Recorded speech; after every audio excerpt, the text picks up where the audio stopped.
पासून अंजिवडे, वाशी आणि नेरूळ ह्या भागामध्ये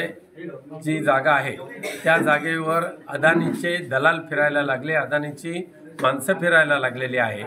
आणि कोल्हापूरच्या पाटगाव धरणाचं पाणी इथे आणायचं आणि इथे वीज निर्माण करायची अशा पद्धतीचा एखादा प्रकल्प आहे अशी बातमी कानावर आलेली आहे। पण नेमकं कोणतेही प्रस्ताव त्यांनी अद्यापही दिलेला नसताना केवळ अंजिवडे आणि नेरूळ ह्या गावातल्या अनेक वन खात्याच्या जमिनीवर आणि काही खाजगी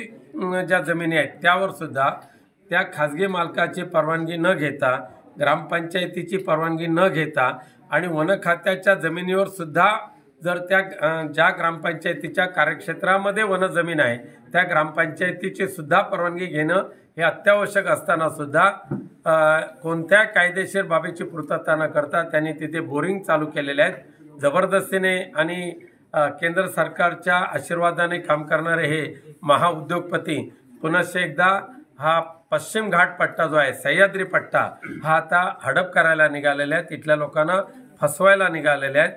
आणि त्या अनुषंगाने आज वन खात्याचे आमचे DFO साहेब, रेड्डी साहेब आहेत ते आणि इतर अधिकाऱ्यांच्या समोर इथे आम्ही त्यांच्याकडून माहिती करून घेतली आणि त्यांना सुद्धा सांगितलेलं आहे की सामायिक सुविधा पुरवत असताना वन खातं कोणतीही परवानगी देत नाही,